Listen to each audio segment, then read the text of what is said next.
annually. But 4 million of those passengers use temporary tented structures. Again, in the last financial year, JKA handled 8.5 million passengers, meaning it has already optimized its passenger capacity.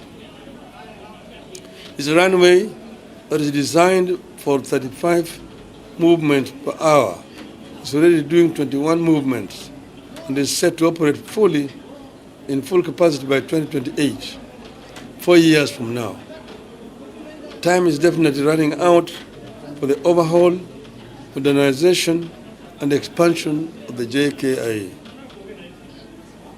I'm also aware that Kenya has, for possibly a longer period, been in great need of infrastructure to receive and distribute electricity being generated from new local investments in green energy and also from new investments in power stations in neighboring countries.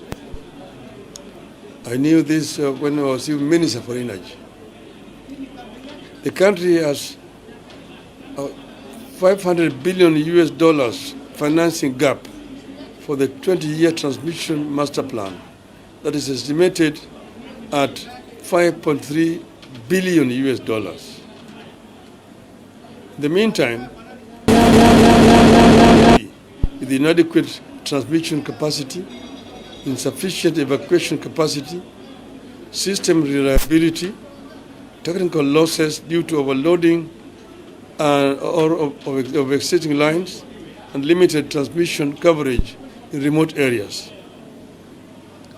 Having agreed that PPP is the way to go in light of the financial challenges we are currently undergoing, I wish to make the following observations. 1. The country needs to protect the framework for PPPs and in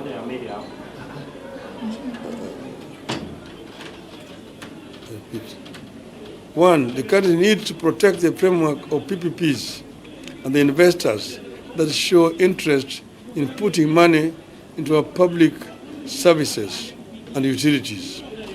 Otherwise, no investor will set foot here. 2. In the interest of protecting the principle and framework of PPPs and potential investors, we have a responsibility to ensure our processes are transparent, cost-effective, and accord equal opportunity to all would-be investors in line with the PPP Act. We all have misgivings about how the current proposed PPPs concerning the JKA and power distribution have been processed, which has resulted in a raging debate over the involvement of the Indian firm in the airport and energy sector projects. Unfortunately, these misgivings have also resulted in a lot of misinformation regarding the investors who have made the PPP's proposals.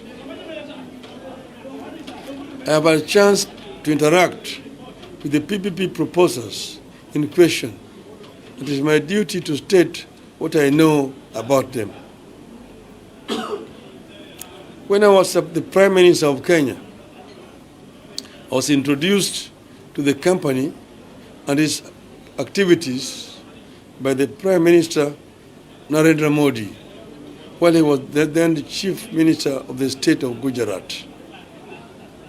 Indeed, Prime Minister Modi organized for a Kenya government mission to visit Gujarat, and I had the opportunity to visit this company's infrastructure projects in that state that included a port, a power plant, a railway line, and an airstrip developed out of what was a swamp donated by the government of India.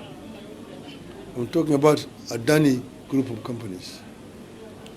I also visited the city of Mumbai to see the electricity projects set up by the company, where it serves over 13 million consumer meters in metropolitan Mumbai and the industrial hub of Mundra Special Economic Zone.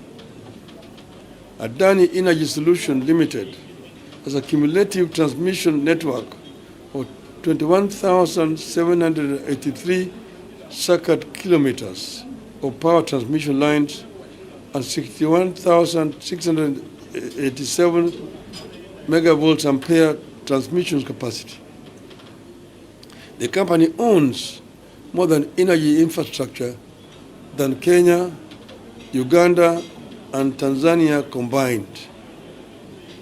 In the same city of Mumbai, I visited the international airport that had been overhauled and upgraded by the company and turned from a collapsing, degenerate airport to a first-class facility. Those who have been to Bombay Airport will confirm what I'm saying here. After the Kenya government delegation came back, the company expressed interest in investing in Kenya. The first expression of interest was far back as 2010. The government was, however, unable to pursue the matter because Kenya did not have a legal framework for engaging in PPP models of financing of public infrastructure. We looked toward India to understand how it was carrying out its projects. Indeed, the PPP law we have today is a variation of the PPP laws of the Gujarat state that Prime Minister gave us in hard copy. Unfortunately, we adulterated what we borrowed from India and then ended up with a law that is not fulfilling the needs of the country or the expectations of the people.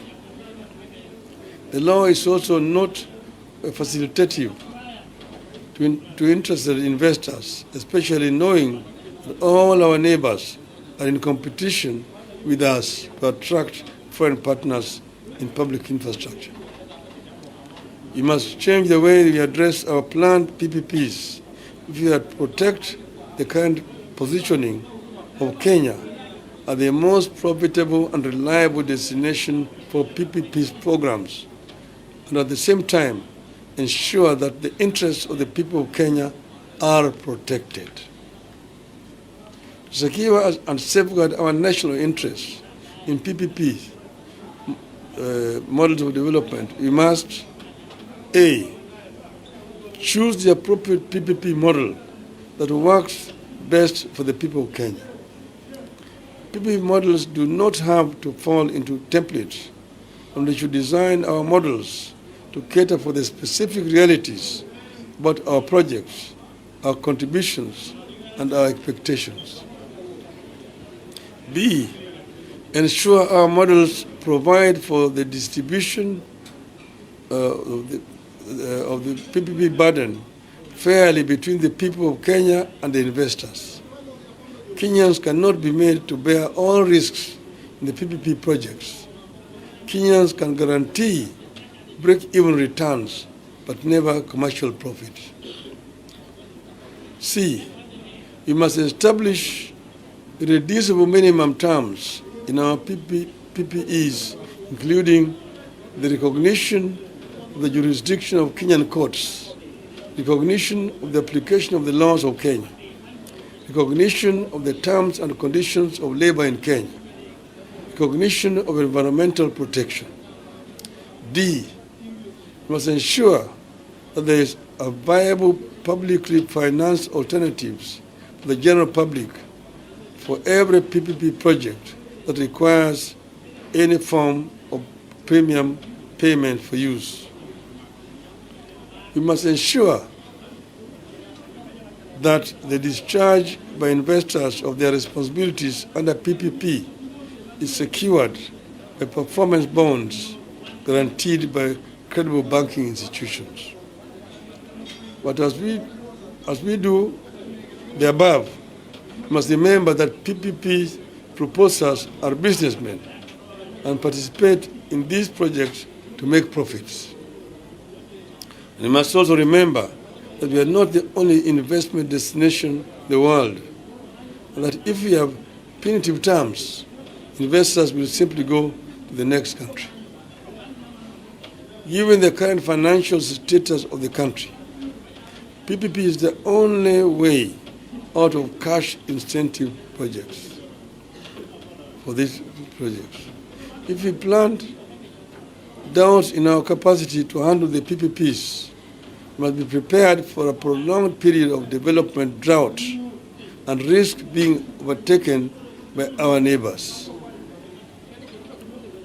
The ongoing energy and airport projects, therefore, present a critical test that could make. Sorry, I want to repeat that.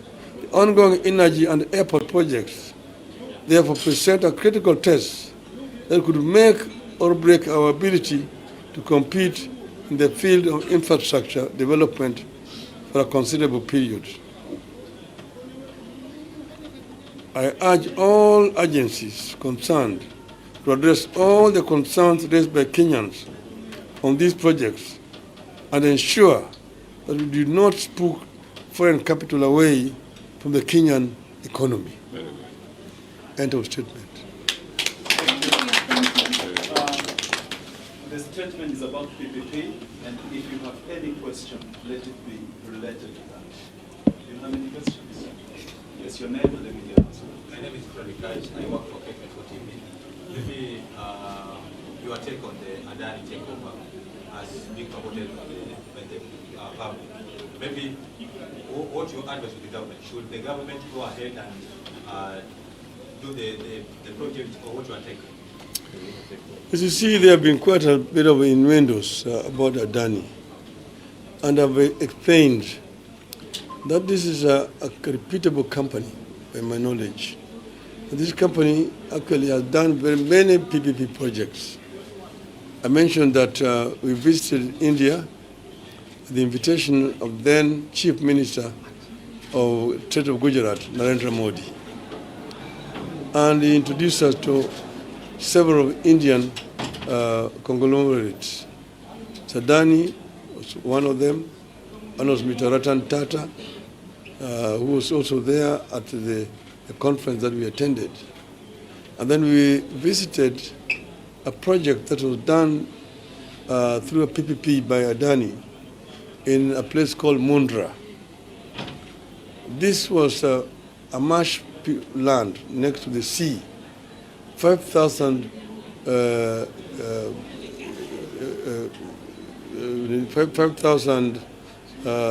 hectares of land, which was granted to the Adanis by the government of Mr. Modi.